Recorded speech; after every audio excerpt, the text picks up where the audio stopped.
In this video, we're going to talk about downloading the jQuery library and specifying it in our HTML code. There are two ways to specify jQuery in your HTML code. One way is through something called a CDN. That means Content Delivery Network. And jQuery has become wildly popular over the last 5 to 6 years. Because of that, jQuery's library is hosted by Google, Microsoft, several of the very large companies. And so you can actually point to one of these servers. We're not going to do that until later. So just keep in mind that's something you can do, but we're going to do that in a later video. We're going to do it the old-fashioned way, and that is point to the library locally. So what does that mean? We need to download the source from jQuery's website. So I've provided a link to the jQuery website in the information section of this video. So what I'd like you to do is go to the jQuery website. And what I want you to do is click on this download query link right here. And then you're going to get this page that has two different jQuery versions. We're going to use this version right here. Download the uncompressed development jQuery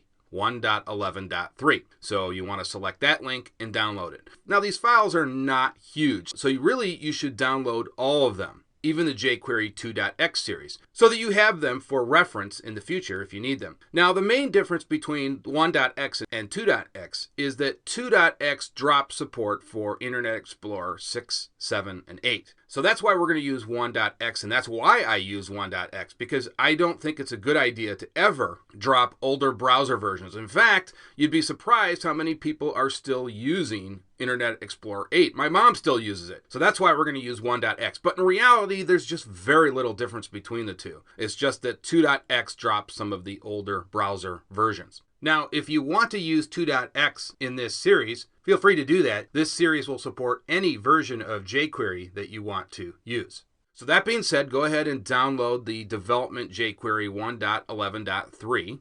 And once you have that, I want you to create a folder called website. You can call it whatever you want. And then in there are two files, as we've done in every series. We're going to have an index.html and a CSS style sheet. By the way, I will provide the source for all of these videos in the information section of this video. So again, there will be paste links so you can go ahead and get all of this code. And then what you want to do is open up the jQuery source that you downloaded.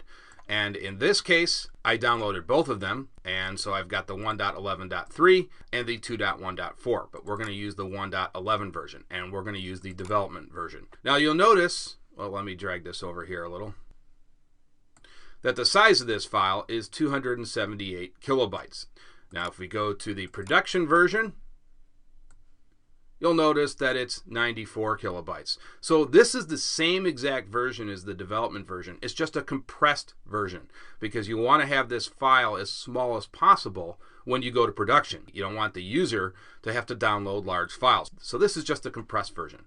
But again, we're going to use the development version because we're really in a testing phase or a learning phase, if you want to think of it like that. So this is the version we will use.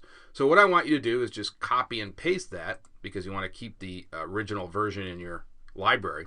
So we'll just copy and paste that right into our website project folder. There we go. Now let's go ahead and close this folder out, and let's go ahead now and open our HTML file. And we're going to be using Notepad++, just like we did in the JavaScript series. If you watched my JavaScript series, you will know how to use this IDE. And I hope you did watch my JavaScript series because it is very relevant to the jQuery series. If you are watching this series for the very first time and have not watched my other series, you should go out and download Notepad++. All you need to do is put Notepad++ in the Google search engine and it will come up. It's very, very easy to download and very quick to install. So let's go ahead and edit our HTML document. And here's the HTML source that we will be using in the next video. And again, I will put this in the information section. So now we need to point to that jQuery library. Where do we do that? Well, if you watched my JavaScript series, in video 48, I mentioned that we need to point to the JavaScript library. Now remember that the jQuery library is really a JavaScript library. That's why I'm calling it a JavaScript library. And you probably will notice that it has a .js extension. And you will remember that in episode 48, I said that we need to point to the JavaScript library right before the closing body tag. And it's the same reason why we're doing this here. We want the entire web page to load before we load our JavaScript library. because that will increase the performance of the load time. So I'm just going to go ahead and copy and paste the line right here. And there you can see, as always, we use the script element tag, we use the source attribute, and we simply point to our jQuery/JavaScript library. It's that simple. By the way, actually, let's minimize this. You'll notice, of course, and you probably already know this by now, that the name we used in the source attribute matches the name in our folder. Also, we don't have to specify a directory here because the library is in the same folder as our index.html. Okay, that's going to do it for this video. In the next video, we will get started with jQuery. See you guys then.